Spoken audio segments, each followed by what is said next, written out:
Você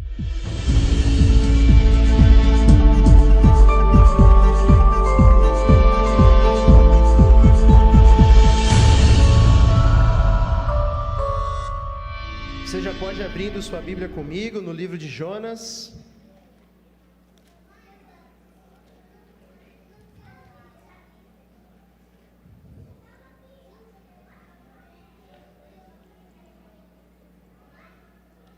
Hoje nós estudaremos, com a graça de Deus, o capítulo 3 do livro do profeta Jonas.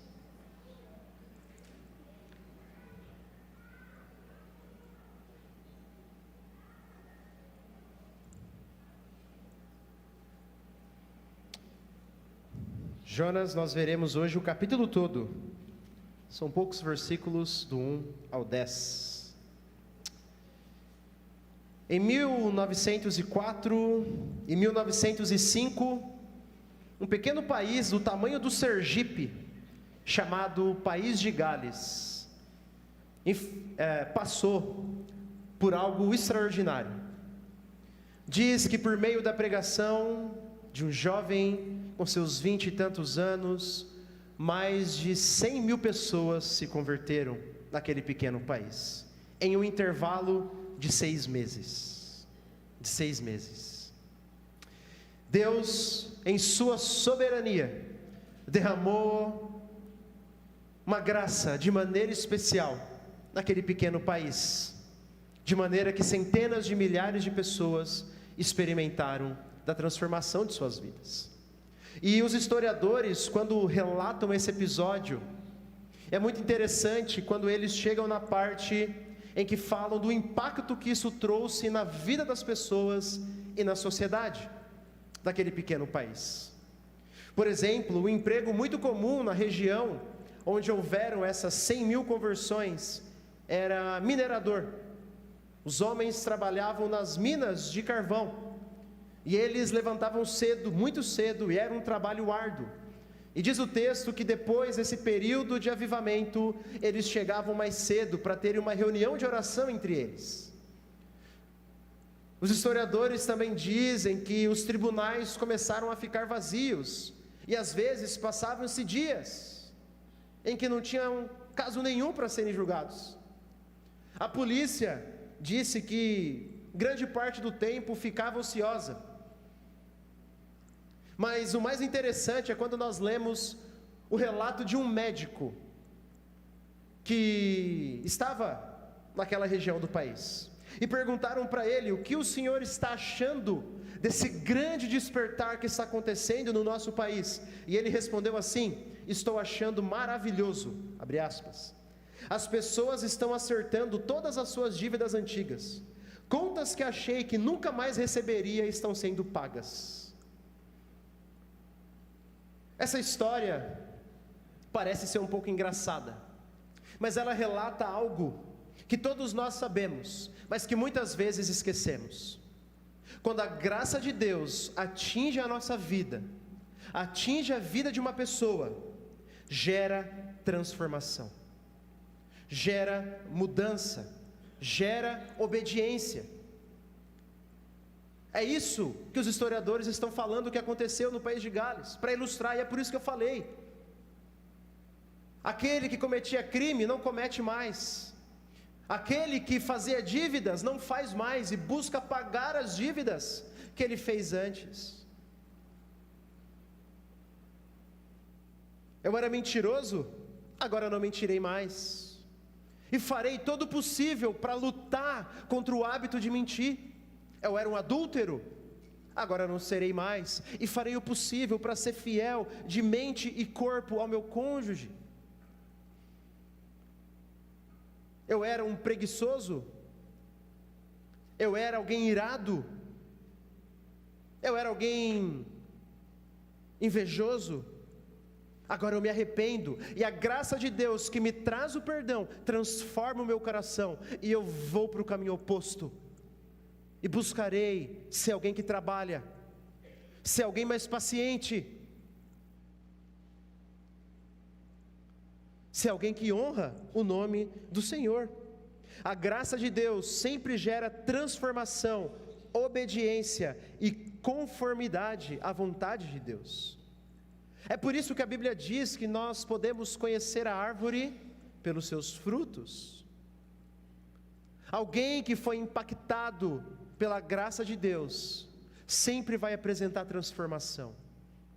Pecado, mas arrependimento. Tropeços, mas restauração. Sempre haverá transformação, de maneira que a Bíblia coloca em xeque pessoas que dizem que foram transformadas e que conhecem e amam a Jesus, mas vivem contrárias à sua vontade. A graça de Deus sempre gera obediência e transformação, e hoje nós veremos exatamente isso. Como a graça de Deus derramada sobre Jonas no ventre daquele peixe gerou obediência, gerou transformação, e como a graça de Deus derramada agora sobre a cidade de Nínive também gerou obediência, também gerou transformação. Por isso o tema da mensagem de hoje é obediência e graça. Obediência e graça. Vamos à leitura do texto. Jonas, capítulo 3, a partir do versículo 1, diz assim: Veio a palavra do Senhor pela segunda vez a Jonas, dizendo: Dispõe-te, vai à grande cidade de Nínive e proclama contra ela a mensagem que eu te digo. Levantou-se, pois, Jonas e foi a Nínive, segundo a palavra do Senhor. Ora, Nínive era cidade muito importante diante de Deus, e de 3 dias para percorrê-la. Começou Jonas a percorrer a cidade ao caminho de um dia, e pregava, e dizia: ainda 40 dias, e Nínive será destruída, subvertida. Os ninivitas creram em Deus, e proclamaram um jejum, e vestiram-se de panos de saco, desde o maior até o menor. Chegou essa notícia ao rei de Nínive. Ele levantou-se do seu trono, tirou de si as vestes reais, cobriu-se de pano de saco, e assentou-se sobre cinza, e fez-se proclamar e divulgar em Nínive, por mandado do rei e seus grandes: nem homens, nem animais, nem bois, nem ovelhas provem coisa alguma, nem os levem ao pasto, nem bebam água, mas sejam cobertos de pano de saco, tanto os homens como os animais, e clamarão fortemente a Deus, e se converterão cada um do seu mau caminho e da violência que há nas suas mãos. Quem sabe se voltará a Deus e se arrependerá, e se apartará do furor da sua ira, de sorte que não pereçamos? Viu Deus o que fizeram, como se converteram do seu mau caminho, e Deus se arrependeu do mal que tinha dito que lhes faria, e não o fez. Até aqui a leitura da palavra do Senhor. Nós vimos até aqui então que Deus chama Jonas, mas Jonas, de coração duro, foge de Deus, ou pelo menos tenta fugir de Deus. E nós vimos como isso levou Jonas às profundezas do pecado, o levou à consciência cauterizada, o levou a ficar indiferente às coisas espirituais. Mas nós também vimos que Deus foi atrás de Jonas e enviou até mesmo um peixe para resgatá-lo de sua própria loucura. Na semana passada, nós aprendemos que Jonas agora, no ventre do peixe, é despertado para o seu pecado. Então ele clama a Deus, clamando pelo perdão. Ele clama a Deus, clamando por libertação. E Deus, em sua graça, perdoa aquele profeta fujão. Mas e agora? O que Deus diria para Jonas? Bom, Jonas fugiu de Deus, ou tentou. Deus enviou um peixe, dentro do peixe ele se arrepende e pede pelo perdão de Deus. O que será que Deus diria para Jonas? Daria um tapinha nas costas e diria assim: tá bom, Joninhas, eu vou respeitar a tua escolha, vou respeitar a tua vontade, tá bom? Pode ir, eu vou chamar outro. Será que Deus diria isso para Jonas? Não é isso que vemos. Jonas teve que cumprir a vontade de Deus. E os ninivitas também. Eles também precisaram se conformar à vontade de Deus. A graça de Deus manifestou-se na vida de Jonas e o perdoou, mas ele teve que obedecer. Não teve exceção para Jonas. E a graça de Deus também se manifestou na vida dos ninivitas, mas eles tiveram que se arrepender dos seus pecados e mudarem as suas vidas. Obediência e graça. E o texto de hoje está dividido em 3 partes. Na primeira parte nós veremos a pregação de Jonas. Quando Jonas então, depois de experimentar a graça perdoadora de Deus, pelo seu pecado de fugir, agora ele obedece. Ele resolve pregar. E veremos então, do versículo 1 ao versículo 4, a pregação de Jonas. Na segunda parte, nós veremos o arrependimento dos ninivitas. Como eles, que tiveram uma oportunidade da graça de Deus, agarraram essa oportunidade e se converteram dos seus maus caminhos e tiveram transformação.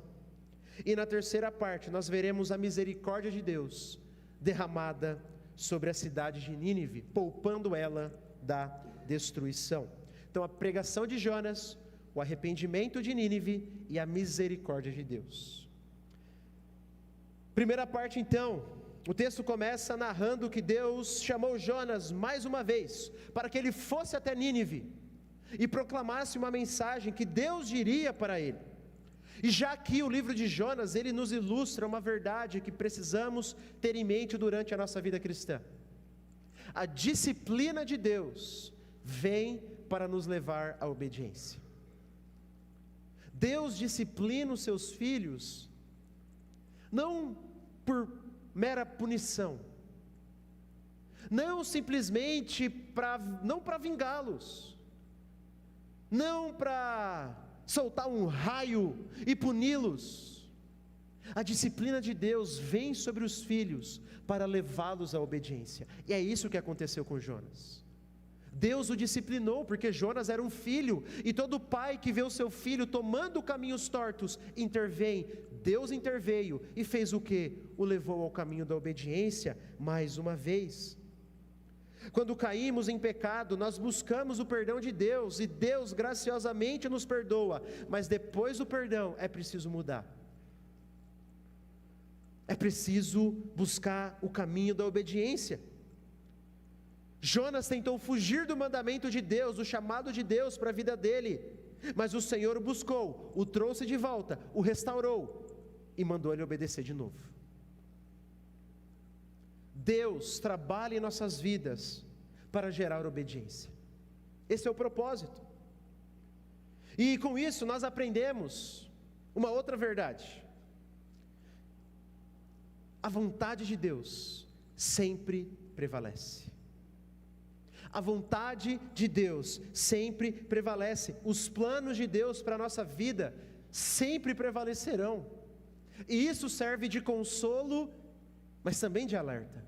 De consolo, porque no fim nós não podemos frustrar os bons planos de Deus para as nossas vidas. No Salmo 138, Davi diz assim: o Senhor cumprirá o seu bom propósito para comigo. Davi sabia que os planos de Deus para a vida dele não poderiam ser frustrados, como Jó aprendeu. Mesmo experimentando prosperidade no início da sua vida, e depois um grande sofrimento inimaginável, Jó aprendeu algumas coisas, mas uma das principais foi: eu sei, Deus, que o Senhor tudo podes, e nenhum dos teus planos podem ser frustrados. Muitos crentes vivem uma vida pesada, com culpa, esmagados pela culpa, achando que eles frustraram os planos de Deus para a vida deles. Mas não, meu irmão, de maneira soberana, de uma maneira que nós não conseguimos entender, os planos de Deus sempre prevalecerão. Deus prometeu que nos levaria em segurança até aquele último dia, e que guardaria o nosso tesouro, e Ele fará isso. Ele fará isso. Mas isso também, essa verdade de que os planos de Deus sempre prevalecerão, gera um alerta. Não encontraremos descanso enquanto não nos submetermos à vontade de Deus. Ficaremos caminhando em pecado atrás de pecado, em abismo atrás de abismo, em culpa atrás de culpa, em sofrimento atrás de sofrimento, enquanto não nos submetermos à vontade de Deus para nós. É isso que o texto de Jonas nos ensina. E então Jonas decide parar de fugir, e ele passa a obedecer a Deus. E diz o texto que ele vai para Nínive, e Nínive era uma cidade grande, para os moldes daquele tempo, que demoravam 3 dias para percorrê-la a pé. Imagine, uma cidade em que se demorava 3 dias para percorrê-la. E Jonas percorreu apenas 1 dia, a distância de 1 dia. E ele começou a pregar. Como era o sermão de Jonas? Era um sermão bem pequeno, lá no final do versículo 4: ainda 40 dias e Nínive será destruída. Jonas pegou uma mensagem dura.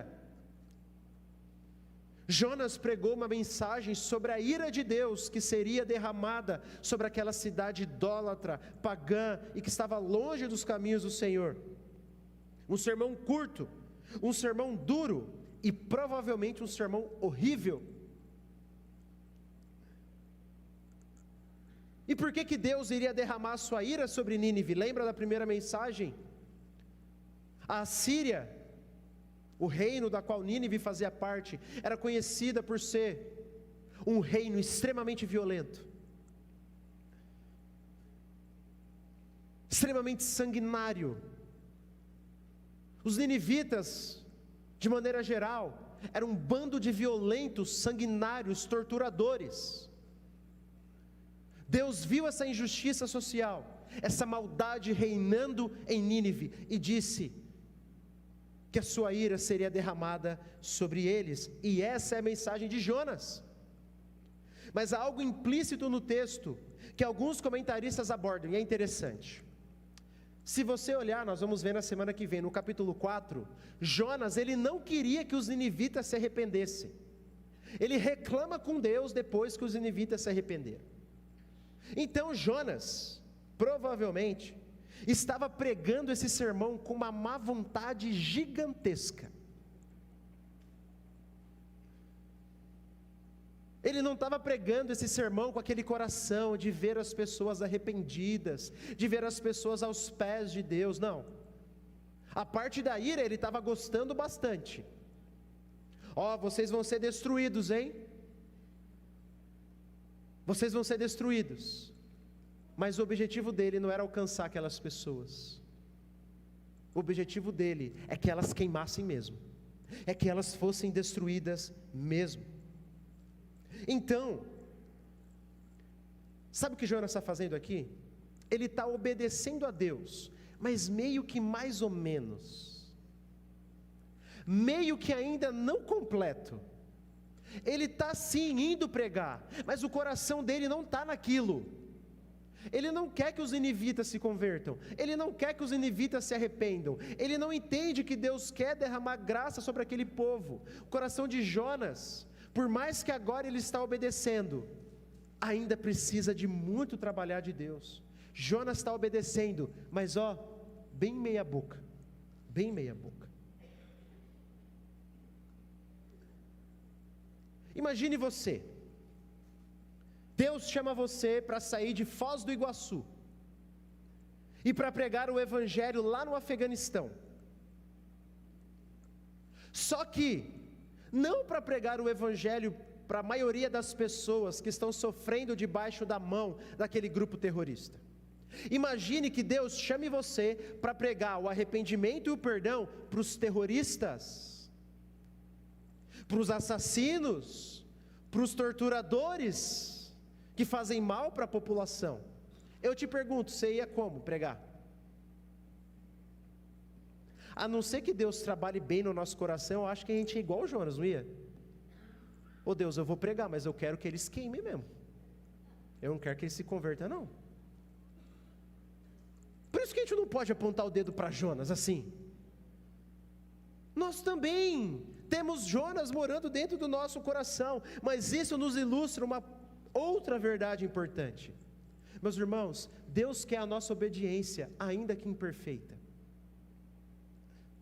Deus quer a nossa obediência, ainda que imperfeita. Deus não é tolo.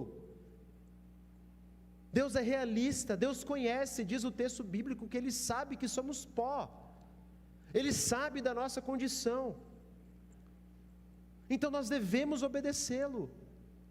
Ainda que muitas vezes não entendamos, ainda que muitas vezes não concordamos, ainda que muitas vezes a gente não entenda como aquilo faz algum sentido, mas devemos obedecê-lo.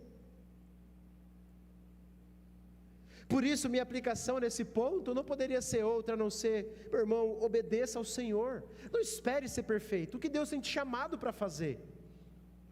Muitas pessoas não tomam uma decisão de seguir a Jesus, porque elas acham que precisam ser perfeitas, até chegar o dia de falar: não, agora eu quero seguir Jesus, e ficam acumulando desculpa atrás de desculpa. Muitas pessoas, muitos de nós, não começamos a servir a Deus, mesmo sabendo que é vontade dEle, servi-lo, servindo a igreja, mas não começamos porque ficamos com desculpas. Não, mas eu preciso ainda, assim, ajeitar a minha vida. Resumindo, é a mesma desculpa lá do descrente: eu preciso ser perfeito, vai que não dá certo, vai que eu não sou capaz, vai que acontece alguma coisa. Irmãos, se for para esperarmos chegarmos à perfeição, nunca nos renderemos a Jesus e nunca o serviremos, nunca o obedeceremos. Precisamos lutar contra as desculpas, meu irmão, lute contra as desculpas. Precisamos lutar contra a arrogância de saber, de pensarmos que sabemos mais do que Deus. Não, mas se eu falar a verdade aqui, vai trazer assim, uma desgraça para o meu trabalho. Mas Deus diz para falar a verdade. Não, mas se eu falar a verdade, vai ser ruim. Mas você sabe mais do que Deus? Eu sei mais do que Deus? Não, Deus manda pregar, mas se eu pregar o Evangelho, as pessoas vão fazer chacota comigo. As pessoas vão achar que eu sou maluco. Mas Deus não manda pregar o Evangelho? Será que eu sei mais do que Deus? Não siga teu coração, não siga teus sentimentos, siga a palavra de Deus e confie no bom plano dEle, que, lembre-se, não será frustrado, e você vai ter que obedecer, mais cedo ou mais tarde. O que Deus está te chamando para você fazer e você está postergando, talvez é tomar uma decisão de seguir a Jesus. Talvez é começar a servir um ministério, é confessar um pecado, é procurar ajuda dos pastores, aconselhamento. O que Deus está te chamando para fazer, eu não sei, mas uma coisa eu sei: faça como Jonas aqui e obedeça, ainda que seu coração não entenda, não compreenda e não queira. E Deus vai te dar forças durante o caminho. Então, essa é a primeira parte do texto. Vimos a pregação de Jonas, uma mensagem dura, curta e provavelmente bem ruim. E Jonas falando que a ira de Deus cairia sobre aquela cidade. E agora nós veremos o que acontece, os resultados dessa pregação. E veremos que os ninivitas se convertem. O versículo 5 já começa dizendo assim: e os ninivitas creram em Deus, e proclamaram um jejum, e vestiram-se de panos de saco, desde o maior, o mais rico, até o menor, o mais pobre. Aqui nós já vemos o resultado da pregação de Jonas. Lembre-se, ele tinha percorrido a distância de um dia, a cidade precisava de 3, um dia, e a mensagem tomou conta da cidade.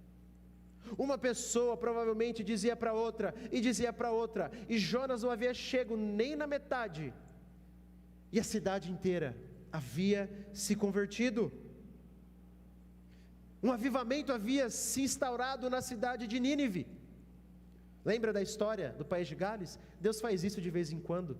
Nós temos vários relatos disso ao longo da história. Imagine só, um pregador que prega sem vontade, portanto um sermão que provavelmente era ruim. Agora eu peço para você imaginar Jonas. Pense, Jonas ficou 3 dias no ventre do peixe. Você acha que o cheiro dele era como? Pensou? Imaginou? Tá bom. Eu pergunto, você acha que a roupa dele estava como? E eu pergunto mais uma vez, você acha que a pele dele, em contato com o ácido do estômago do peixe, estava como? Você imagina Jonas agora? Pregando uma mensagem ruim, uma mensagem de ira, e ainda cheirando, assim, ó, você devia sentir o cheiro de Jonas lá do outro lado da cidade. E daquele jeito que você pode imaginar, pregando uma mensagem, e aí os ninivitas fazem o quê? Se convertem. Só tem uma resposta, é claro que é obra de Deus. Jonas havia aprendido isso.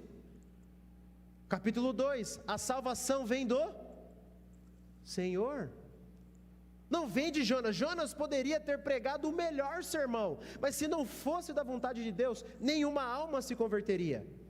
Mas Jonas pregou o pior sermão, o pior de todos. Mas todas as pessoas que ouviram aquela mensagem se converteram. É Deus. E diz o texto que eles vestiram roupa de pano de saco.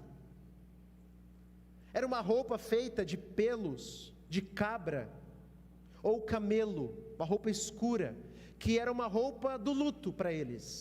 Era uma roupa que uma pessoa usava para demonstrar que ela estava passando por grande sofrimento. E além disso, eles jejuaram, que também era uma expressão de demonstrar: eu estou sofrendo tanto internamente, que eu não quero nem comer.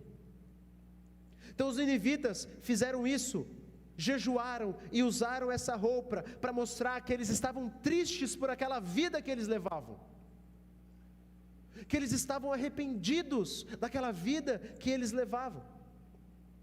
E a notícia chegou até o rei de Nínive, e diz o versículo 7 que ele lança um decreto para que toda a cidade possa participar disso, mas ele chegou atrasado, porque antes do decreto a cidade toda já estava jejuando e já estava vestida de pano de saco.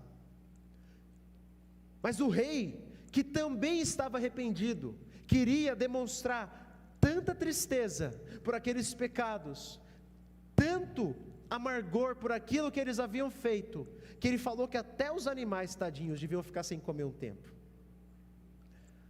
A ideia era assim, ó, todos nós estamos sofrendo pela vida que nós levávamos, todos nós. E o versículo 9 diz que eles falaram assim: quem sabe Deus mude de ideia, quem sabe Deus não faça como Jonas pregou, e não nos destrua, e afaste o furor da sua ira. Eles esperavam que Deus exercesse misericórdia, eles esperavam que Deus exercesse graça. E aqui provavelmente está acontecendo um arrependimento verdadeiro. E mais uma vez nós vemos a graça de Deus derramada sobre os ninivitas gerou em mudança. A graça de Deus derramada sobre Jonas gerou mudança. A graça de Deus derramada sobre os ninivitas gerou mudança. Primeiro, os ninivitas reconheceram o seu pecado.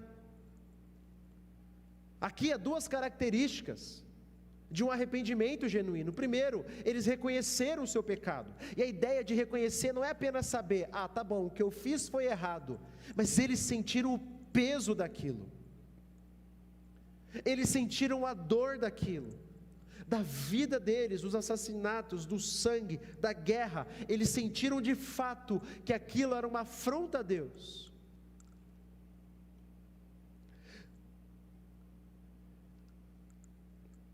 Eles estavam tendo aquilo que Paulo chama de uma tristeza segundo Deus. É aquela tristeza, não pensando primeiramente nas consequências do pecado ou na vergonha que aquilo ia trazer, não. Mas é aquela tristeza que sentimos por saber que o nosso pecado, por menor que ele seja, é uma afronta a Deus, entristece o Espírito e fez Jesus Cristo ser crucificado. Esse tipo de reconhecimento é que precisa haver para que haja arrependimento verdadeiro. E é isso que os ninivitas estão experimentando. Eles estão sofrendo de fato pelo pecado deles. Mas há uma segunda coisa: eles buscaram mudar os seus caminhos. A palavra conversão, que o rei usa no seu decreto, lá no final do versículo 8, se converterão, cada um do seu mau caminho e da violência que há em suas mãos. Essa palavra, conversão ou se converterão, é a ideia de dar a volta, mudar a direção. Sabe o que o rei está falando? Aquilo que nós fazíamos, nós não faremos mais. A violência que havia em nossas mãos, não haverá mais.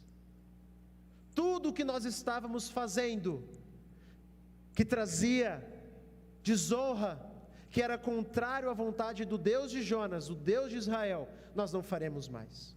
O que é isso? Transformação. O arrependimento verdadeiro gera transformação, gera luta, gera mudança, gera obediência. Não quer dizer que eu nunca mais cairei no mesmo pecado, mas eu lutarei e farei o possível para vencê-lo, até que eu tenha vencido. Até que eu tenha vencido. De sorte que eu posso chorar rios de lágrimas por causa de um pecado, mas se no dia seguinte, se na semana seguinte eu continuo fazendo, não houve arrependimento verdadeiro. Se eu não faço nada para mudar minha vida, para mudar os meus hábitos, para mudar o caminho de pecado na minha vida, não houve arrependimento verdadeiro.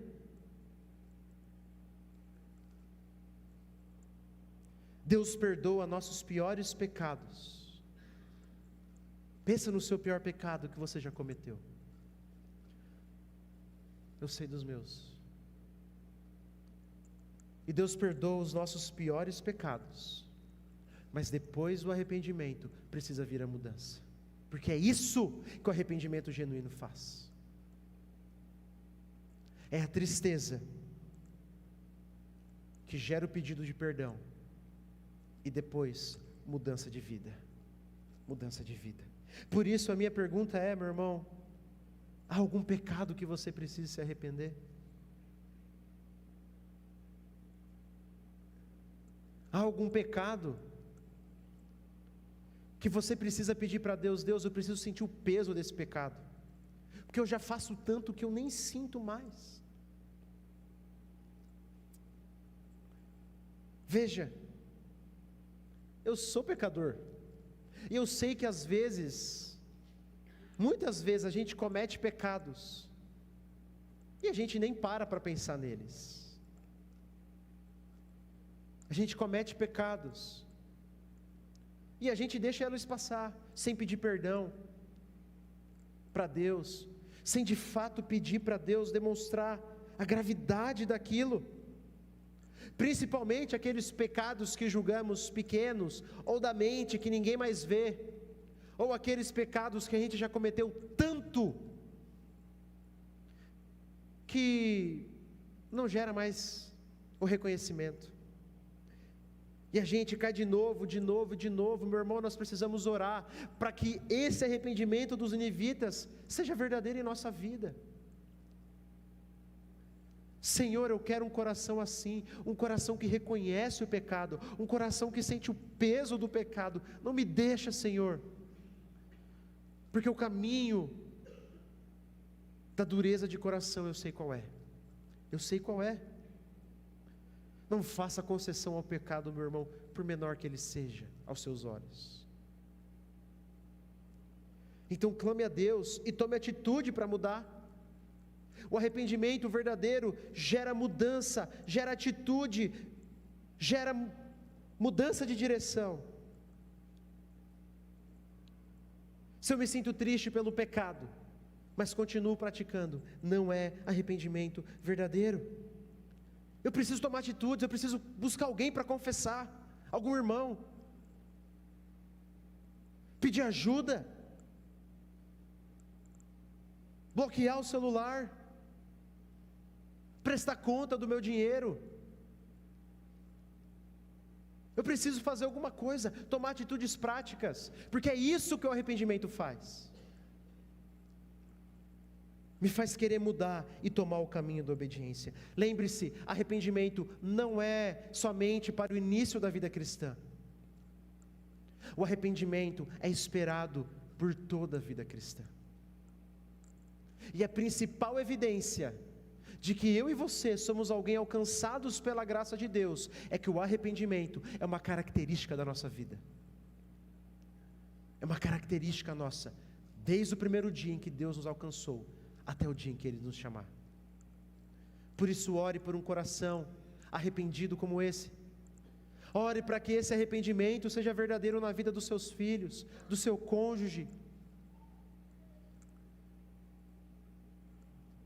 Ore por esse arrependimento na nossa igreja.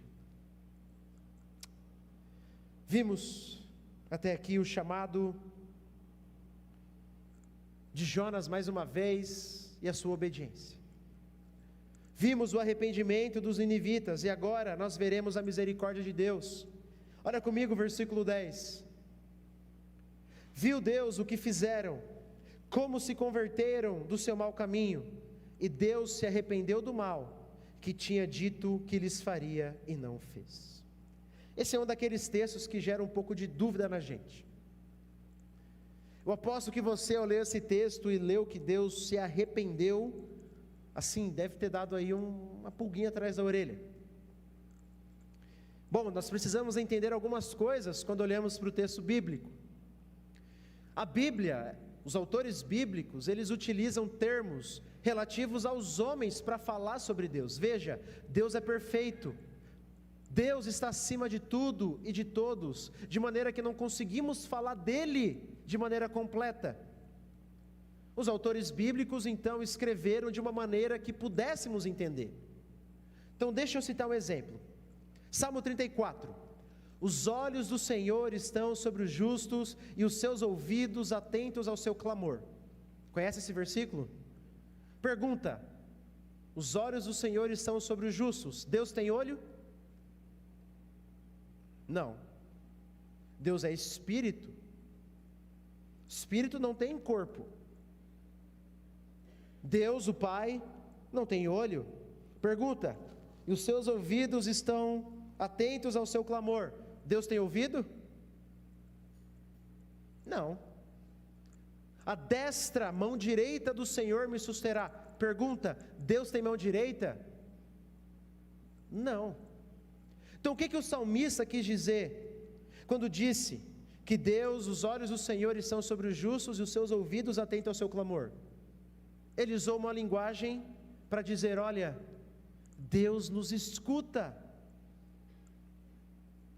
Deus nos vê, Deus está atento, Deus se importa, Deus está próximo. É isso que ele quis dizer, e a maneira dele dizer isso foi: os olhos do Senhor estão sobre os justos, e os seus ouvidos atentos ao seu clamor. Então ele está utilizando atributos, órgãos humanos, e atribuindo a Deus, porque é assim que ele conseguiu se expressar naquele tempo. Não é apenas com coisas humanas. Por exemplo, o Salmo 91 diz que a sombra das asas de Deus nós encontramos refúgio. Pergunta: Deus tem asa? Deus não tem asa.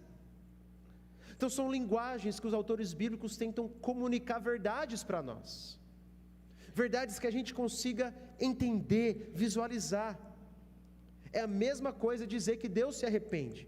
O que é arrependimento? Nós acabamos de ver. Eu fiz alguma coisa errada, eu me arrependo e mudo. Pergunta: Deus faz alguma coisa errada para se arrepender? Claro que não. Mas o que Jonas viu, o que Jonas está vendo? Olha, Deus iria destruir Nínive, mas eles se arrependeram, e agora Deus demonstrou graça, demonstrou misericórdia. Parece que Deus mudou. É isso que Jonas está vendo, e é isso que ele relata. Os planos de Deus, nós acabamos de ver sobre isso, jamais são frustrados. Os planos de Deus jamais são frustrados. Mas aos olhos de Jonas, ele viu o mal naquela cidade, e Deus iria destruir, mas como houve arrependimento e conversão, Deus resolveu exercer misericórdia. Então Deus não se arrepende como homem, porque Deus não erra, mas Deus iria punir Nínive, mas por causa do arrependimento deles, decidiu exercer misericórdia, porque isso estava de acordo com seus propósitos eternos. Não é como se Deus, vou destruir Nínive, eita, se converter agora eu não vou mais, hein? Não, Deus conhece tudo, Deus conhece todas as coisas. Mas Jonas, escrevendo isso, tempos depois, utiliza essa linguagem para dizer, olha, Deus exerceu misericórdia, Deus disse que iria destruir aquela cidade, se não houvesse mudança, e aquela cidade se converteu, e Deus exerceu misericórdia. Então, em sua vontade soberana, Deus deu uma segunda chance aos ninivitas. E eu pergunto, mais uma vez, quem eram os ninivitas? Assassinos, terroristas, sanguinários, maldosos, inimigos do povo de Deus, pessoas que apontaríamos o dedo e diríamos assim, esse tem que morrer, esse não merece. Tem gente assim que às vezes a gente aponta o dedo? Esse aí não, esse aí eu quero ver queimando. Mas Deus estendeu misericórdia a eles, para mostrar para Jonas e para nós, que não existe pecador tão perdido que Deus não possa alcançar. E a aplicação desse ponto, meu irmão, é enfatizar que nós precisamos nos agarrar na misericórdia de Deus, e continuar pregando e orando para as pessoas que estão ao nosso redor. As pessoas precisam ouvir, como nós vimos aqui, que a misericórdia de Deus está presente, está pronta a se derramar na vida delas, se tão somente elas se submeterem e crerem em seu Filho. Mas que se não houver arrependimento, se não houver conversão, se não houver transformação, a ira de Deus será derramada. É isso que as Escrituras nos ensinam. Não há esperança se não houver submissão a Deus. Não adianta achar Jesus legalzinho, não adianta gostar de ouvir sobre Jesus, não adianta dizer que eu creio em Deus. É preciso haver total submissão ao Senhor, se render aos seus pés e depositar fé totalmente em seu Filho. As pessoas precisam ouvir que há um Deus amoroso, gracioso, justo e bom, que um dia fará todas as coisas retas nesse mundo, mas que para elas experimentarem disso, é preciso haver arrependimento, é preciso haver conversão, é preciso haver conformidade à vontade de Deus. Não basta vir à igreja, não basta ser membro da igreja, não basta se identificar como cristão. É preciso das duas partes da nossa mensagem, e geralmente a gente gosta de focar só em uma. Hoje em dia o que mais ouvimos é a ideia de que Deus ama todo mundo, de que Deus é quase como um Papai Noel, né?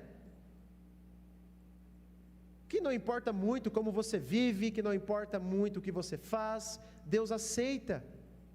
Deus é amor, Deus aceita, é o que dizem, todo tipo de amor.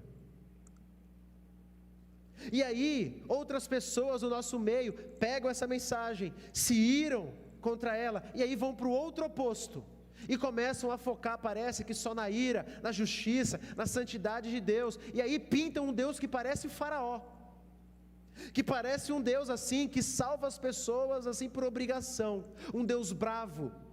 E geralmente nós, como eu, e talvez você, que cresceu na igreja, essa é a imagem que nós temos de Deus, não é?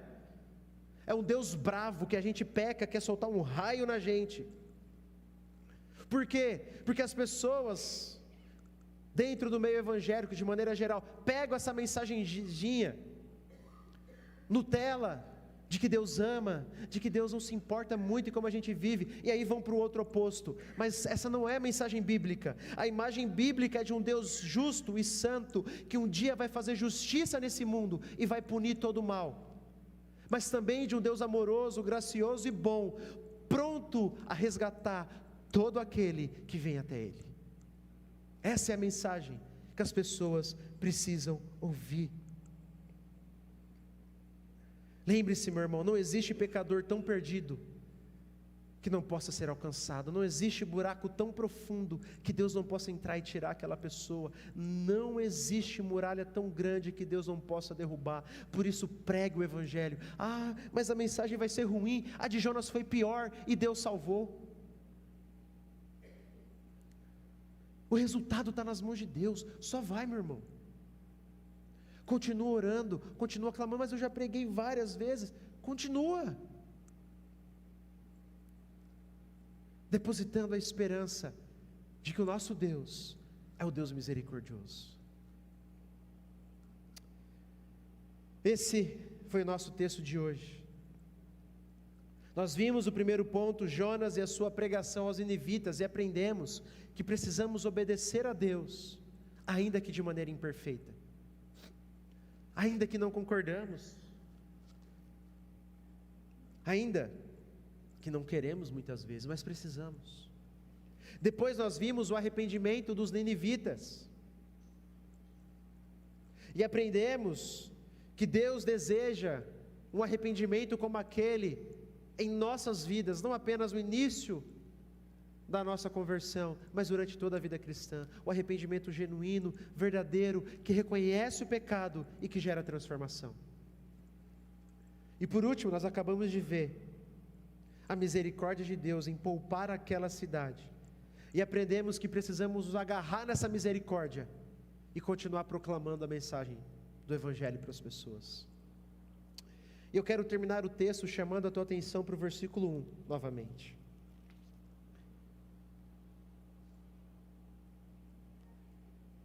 Diz o texto assim: veio a palavra do Senhor pela segunda vez. Não está escrito isso aí? Veio a palavra do Senhor segunda vez. Deus não foi apenas misericordioso com os ninivitas. Deus não apenas deu uma segunda chance aos ninivitas. Deus também deu para Jonas. Deus também deu para aquele profeta. Deus poderia ter desistido de Jonas. Oséias e Amós eram profetas contemporâneos de Jonas. Oséias, aquele profeta que teve a coragem de obedecer a Deus e tomar uma prostituta como sua esposa, para demonstrar o relacionamento de Deus com Israel, que estava se prostituindo com outros deuses. Oséias teve coragem de perdoá-la dos seus adultérios, em obediência à palavra de Deus. Amós, o profeta que confrontou as lideranças de Israel, apontou o dedo para eles das suas injustiças. Profetas então corajosos, será que Deus não poderia ter chamado eles? E eles iriam de primeira? Mas Deus queria Jonas, queria tratar com Jonas, queria o coração de Jonas. E Deus aqui resolveu dar uma segunda chance para Jonas. Deus não precisava. Deus não precisava. E quando eu olho para esse texto, que ensina que Deus deseja a minha obediência, que ensina que eu preciso me arrepender todos os dias da minha vida, e que eu preciso continuar pregando a mensagem do Evangelho, eu não sei você, mas quando eu olho para mim eu fico desanimado.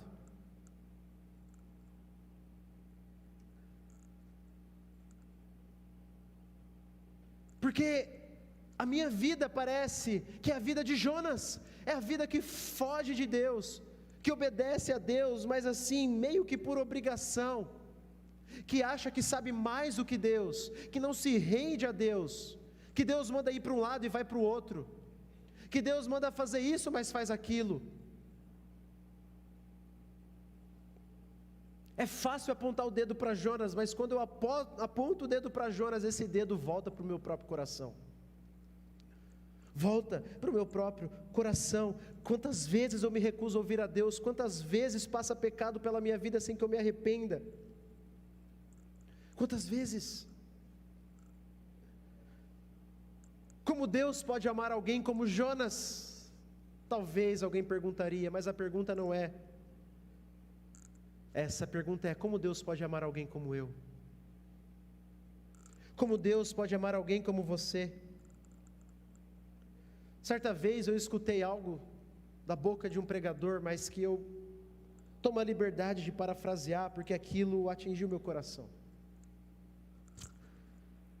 No meio evangélico de hoje, as pessoas acham que demonstrar grande fé é orar por um milagre e o milagre acontecer. Isso é que é ter fé. É orar por um grande milagre, por um grande sinal de Deus e esse milagre acontecer. Mas isso, para mim, não demonstra que a fé de uma pessoa é grande. O que para mim exige mais fé é olhar para a palavra de Deus,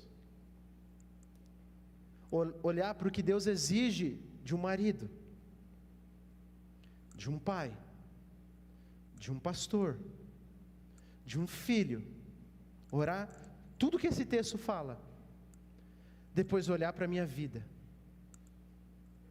e me confrontar, e ver todos os meus erros, e no final, ter que acreditar que Deus me ama. Isso é o que é o mais difícil. De fato, ser confrontado com os erros da minha vida, mas ainda assim, achar que Deus me ama. Por isso que eu digo, a pergunta não é como Deus pode amar alguém como os ninivitas. A pergunta não é como Deus pode amar bandidos como os ninivitas. A pergunta é como Deus pode me amar. Como Deus pode amar o Jonas como eu. Mas esse texto também mostra a boa notícia do Evangelho, né? Esse Deus nos mostra que Deus conhece o pior de mim, Deus conhece o pior de você, meu irmão, aqueles pensamentos que ninguém mais sabe, só você, aquelas atitudes que ninguém mais viu, você. Deus conhece aquela história do seu passado que ninguém mais sabe, só você. E pasmem, se você é um filho dele, se eu sou um filho dele, ele ainda me ama. Deus é aquele, como disse um grande pregador, que conhece o pior de mim, mas de maneira que eu não consigo entender, Ele também é aquele que mais me ama. É isso que a história de Jonas nos mostra. Deus ama te corrigir, meu irmão, como Ele ama corrigir Jonas. Deus ama te trazer de volta. Deus não se cansa em ir atrás de você, Deus não se cansa em ir atrás dos seus filhos. Deus conhece seus medos, seus receios, seus pecados, e ainda assim Ele te ama, Ele ama te perdoar. E não importa quantas fugas haverá, não importa quantas vezes Deus terá que nos disciplinar, sempre haverá graça. Um pai e uma mãe que amam seus filhos jamais os abandonam. Quanto mais Deus, que é perfeito, jamais nos abandonará. Você tem fugido, você tem desobedecido, você tem se escondido atrás de desculpas, o arrependimento passa longe do seu coração. Deixa eu te falar, venha para Jesus, venha buscar perdão. Deus ama perdoar.